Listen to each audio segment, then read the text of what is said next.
결국 다시 시작해야만 했다. 패스트는 어느 누구 하나 오랫동안 잊어버리는 법이 없었다.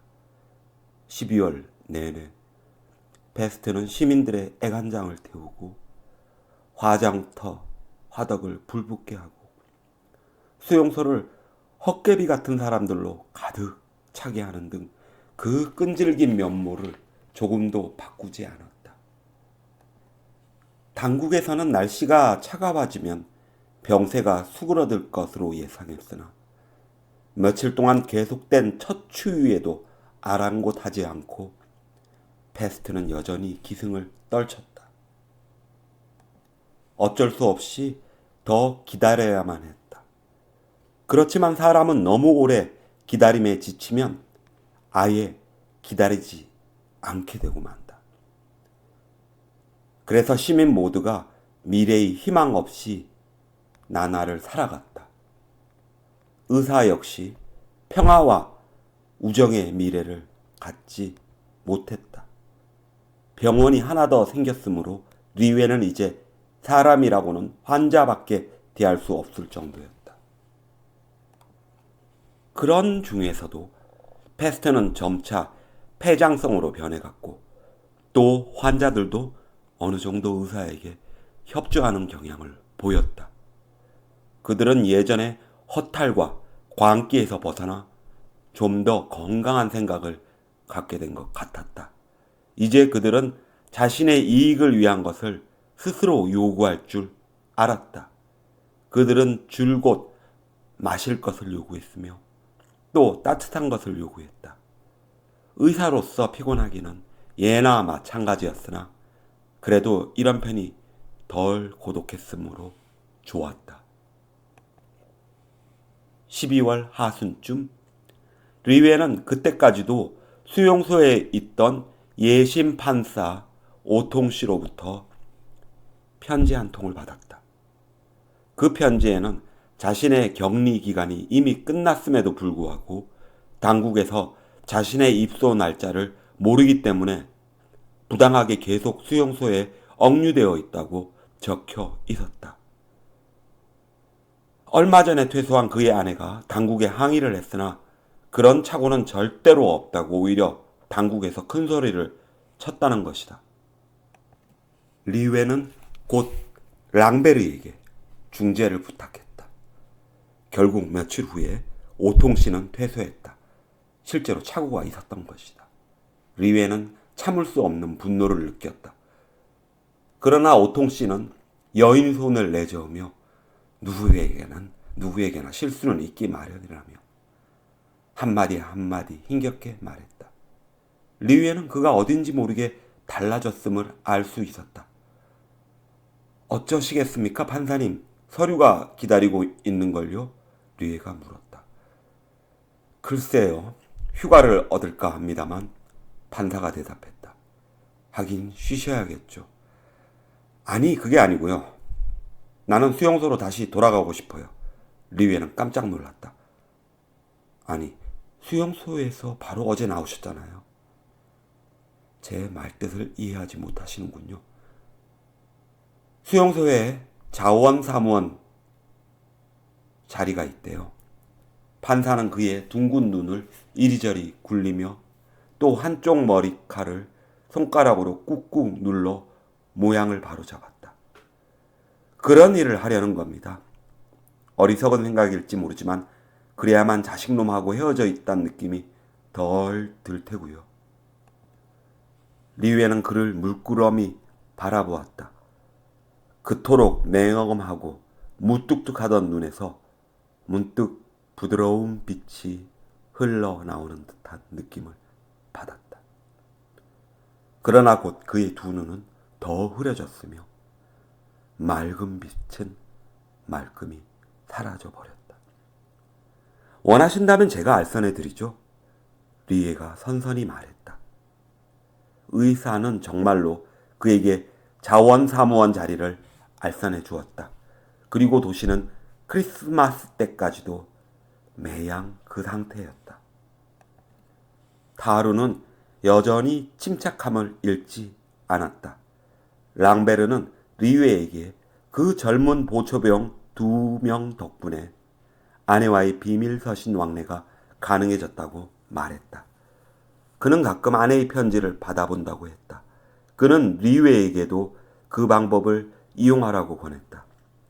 리웨도 그의 제의를 받아들여 실로 여러 달 만에 편지를 썼는데 여간 힘이 들지 않았다. 그동안에 아주 잊어버린 말들도 있었다. 편지가 보내졌다. 답장은 늦게 왔다. 한편 코타르는 장사가 잘 되었고 그가 벌인 자질구레한 투기가 성공함으로써 그는 부자가 되어갔다. 그랑만이 별반 재미를 보지 못했다. 그의 크리스마스는 성스러운 명절이 아니라 차라리 지옥의 명절이었다. 불이 꺼져 있는 텅 빈 가게들, 쇼 윈도우 속에 놓인 모조 초콜릿과 빈 상자들, 음울한 얼굴을 가득 실은 전차. 어느 것 하나 지난날의 크리스마스를 연상시키는 것이 없었다. 예전 같으면 부자이거나 가난한 사람이거나 모두 한데 모여 즐기던 날이었으나 이제는 때가 구질구질하게 낀 가게 안에서 일부 특권층이 돈으로 마련한 고독하고 창피한 몇 가지의 즐거움밖에 더 이상 아무것도 찾아볼 수가 없었다. 성당은 감사의 기도가 아닌 애원으로 가득 찼다. 음울하게 얼어붙은 시가에서는 몇 명의 꼬마들이 뭐가 무서운 건지도 모르고 뛰어놀았다. 그러나 어느 누구도 감히 그 어린애들에게 인류의 고통만큼이나 오래되었으면서도 젊은 날의 희망만큼이나 신선한 선물을 가득 실은 그 옛날의 신의 이야기를 해주지 못했다. 모든 사람들의 마음속에는 이제 늙고 지친 우울한 희망만이, 심지어는 사람들로 하여금 순수하게 죽을 수도 없게 하는 단순한 삶에 대한 애착에 불과한 희망만이 남아있을 뿐이었다. 그 전날 밤 그랑은 자리를 비웠다. 불안해진 류에는 아침 일찍이 그의 집으로 찾아갔으나 그를 만날 수 없었다. 모두의 마음에 경계심이 생겼다. 11시쯤에 병원으로 찾아온 랑베르가 초조한 얼굴로 거리를 헤매는 그랑을 얼핏 보았으나 놓치고 말았다는 것을 알려주었다. 의사는 타로와 같이 차를 타고 그를 찾으러 나갔다. 정오가 되어 리에는 그랑이 나무를 깎아서 만든 기괴한 모양의 장난감으로 가득 찬 쇼 윈도우 앞에 서 있는 것을 멀리서 발견했다. 그 늙은 서기의 눈에서는 끊임없이 눈물이 흘러내렸다. 그의 눈물이 류에의 마음을 혼란시켰다. 왜냐하면 류에는 그 눈물의 까닭을 알고 있었으며 자기 또한 그걸 느끼고 있었기 때문이었다. 류에 역시 크리스마스 날 어느 가게 앞에서 있었던 그 불행한 사나이의 약혼과 또 그의 품에 달려들면서 기쁘다고 말하던 잔니의 모습을 기억했다. 미칠 듯한 그랑의 가슴 속에 지나간 세월 속으로부터 그 생기 발랄하던 잔느의 목소리가 되살아났음이 분명했다. 리웨는 울고 있는 그 노인이 무슨 생각을 했는지를 알고 있었다. 그리고 그 노인과 마찬가지로 자기 자신도 사랑이 없는 이 세계는 죽은 세계와 다를 바 없으며 감옥이나 일, 용기 따위에 지쳐 한 인간의 얼굴과 황홀한 사랑을 요구할 때가 반드시 오고야 말 거라는 생각을 했다. 그랑이 유리에 비친 리웨를 알아보았다. 그는 여전히 눈물을 흘리면서도 뒤돌아서서 등을 유리에 기댄 채 리에가 다가오는 것을 기다렸다. 아, 선생님! 그가 말했다. 리웨는 뭐라고 말할 수가 없어서 대답 대신 고개를 끄덕거렸다. 그의 슬픔은 리웨의 슬픔이기도 했다. 그때 리웨를 사로잡고 있던 슬픔은 모든 인간이 함께 나누는 고통과 마주 섰을 때 느끼는 견딜 수 없는 분노였다. 그래요, 그랑 그가 말했다. 그녀에게 편지 쓸 시간을 갖고 싶습니다. 그녀가 잘 알 수 있도록. 그래서 후회 없이 행복하게 살도록. 리웨는 거의 그랑을 끌다시피 앞세우고 걸었다. 마지못해 발걸음을 올려놓으면서 노인은 여전히 중얼거렸다. 너무 길어요. 정말 너무 깁니다. 이젠 차라리 될 대로 되라는 기분이에요. 할 수 있습니까, 선생님? 나는 이렇게 침착해 보입니다만 그러기 위해선 너무 많은 노력이 필요해요. 이젠 너무 힘이 들어요. 노인은 사지를 부들부들 떨면서 미친 사람 같은 눈이 되어 말을 멈췄다. 리에가 그의 손을 잡았다. 손이 불에 댄 듯 화끈거렸다. 돌아갑시다. 그러나 그랑은 리에에게서 빠져나가 몇 발자국 뛰어가더니 그 자리에 멈춰서서 두 팔을 앞뒤로 내두르기 시작했다.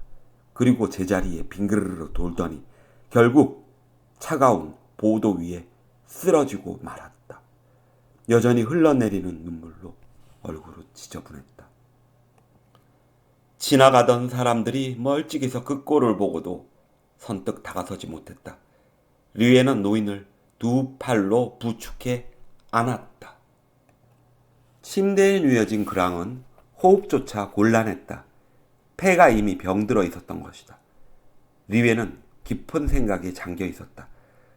그랑에게는 가족이 없다. 그렇다면 그를 병원으로 보낼 필요가 있을까? 타루하고 둘이 돌보아주는 게 낫겠지.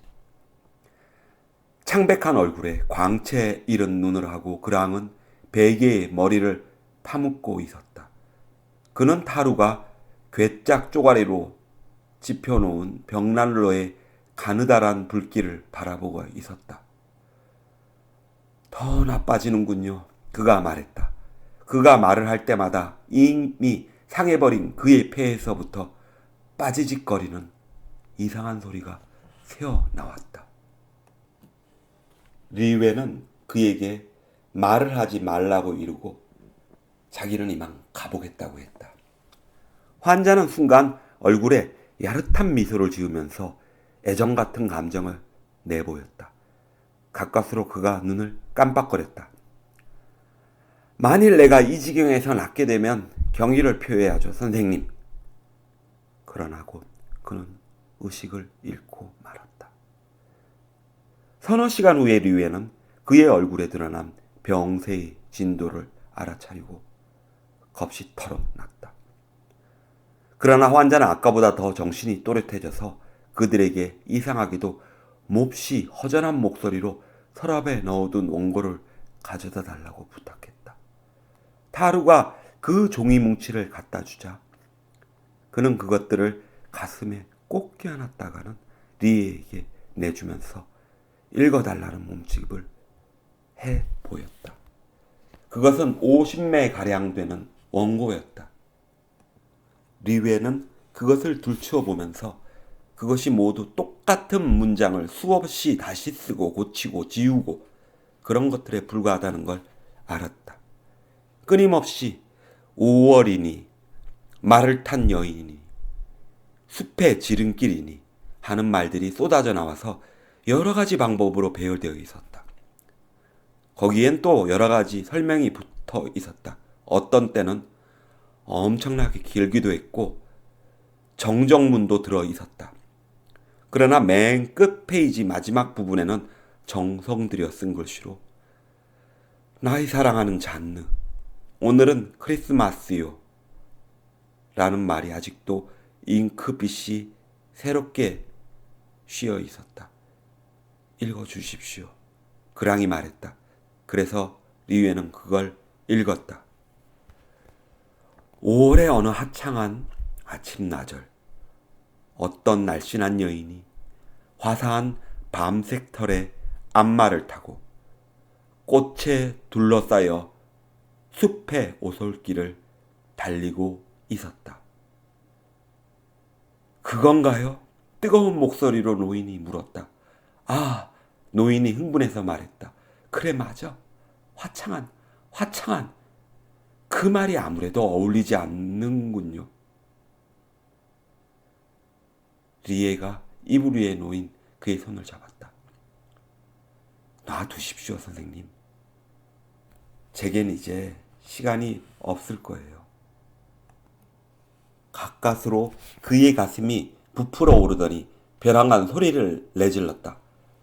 그걸 태워버리세요! 의사는 망설였다.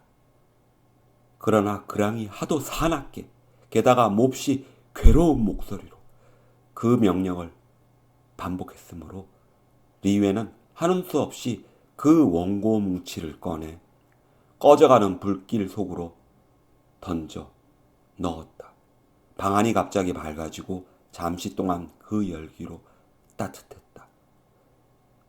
의사가 환자에게로 돌아왔을 때 환자는 등을 돌리고 누워 있었는데 그의 얼굴은 거의 벽에 맞닿아 있었다. 타루는 마치 이런 상황과는 아무 상관도 없다는 표정으로 창밖을 내다보고 있었다. 혈청 주사를 놓고 나서 리에가 타루에게 아무래도 그랑이 오늘 밤을 넘기지 못할 것 같다고 말하자 타루는 자기가 남아서 지키겠다고 말했다. 의사는 그러라고 했다. 밤새도록 리웨의 머릿속에는 지금 그랑이 죽어가고 있다는 생각이 떠나질 않았다. 그러나 이틀날 아침 리웨는 그랑이 침대에 일어나 앉아서 타루와 이야기하고 있는 모습을 보았다. 열은 내려 있었다. 그는 단지 전체적으로 쇠약한 증세를 보일 뿐이었다. 아, 선생님, 그가 말했다. 내 잘못이었어요. 하지만 다시 시작할 수밖에 없죠. 전 다 외우고 있거든요. 두고 보세요. 기다려봅시다. 리에가 타루에게 말했다. 그러나 정오가 되도록 아무 변화도 나타나지 않았다. 저녁이 되자 이제는 그랑이 살아난 거라고 생각되었다. 리에로서는 그런 희생은 이해할 수가 없었다.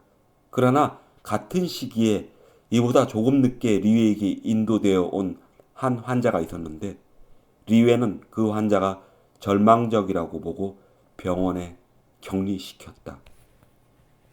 그때 그 여자는 완전히 혼수 상태였으며 폐장성 패스트의 온갖 증세를 다 보이고 있었다. 그런데 이튿날 아침 그녀의 열은 말끔히 가셔 있었다. 그때까지 리웨는 그것이 그랑과 마찬가지로 일시적으로 아침에 일어나는 병세가 완화된 현상이라고 생각하고 있었다. 그런 증세는 리웨의 경험에 의하면 오히려 나쁜 징조였다. 그런데 정오가 되어도 그녀의 열은 오르지 않았다. 저녁이 되어 겨우 2, 3부 올라갔을 뿐이며 더군다나 그 다음날 아침에는 그나마도 말끔히 가셔 있었다. 그 여자는 쇠약하기는 했으나 누운 채로 자유롭게 숨을 쉬고 있었다. 리웨는 타루에게 그 여자가 모든 법칙을 깨트리고 살아났다고 말했다. 그런데 일주일 동안 리웨의 관할 구역에서 그러한 일이 무려 4건이나 발생했다. 그 주말에 늙은 천식 환자는 몹시 흥분해서 리웨와 타루를 맞아들였다. 됐습니다. 됐어요. 그가 흥분해서 떠들어댔다. 그놈들이 또다시 나오기 시작했어요. 그놈들이라뇨? 쥐 말이에요. 쥐. 지난 4월 이후로 죽은 쥐는 단 한 마리도 구경할 수 없었다. 그러면 다시 시작된다는 건가요? 타루가 리에에게 물었다. 늙은이는 두 손을 비벼대며 말했다. 놈들이 뛰어다니는 걸 보십시오. 정말로 반갑더군요. 그는 다름 아닌 산쥐 2마리가 거리에 인접해 있는 문으로부터 집 안으로 들어오는 것을 보았던 것이다. 뿐만 아니라 이웃집에서도 쥐들이 다시 모습을 드러내기 시작했다는 것이다. 몇 달 동안이나 잊고 살았던 바스락거리는 소리가 이 집, 저 집의 천정 위에서 들려오기 시작했다. 뒤에는 매주 초에 발표되는 통계 숫자를 기다렸다. 통계 숫자는 병세의 후퇴를 나타내고 있었다.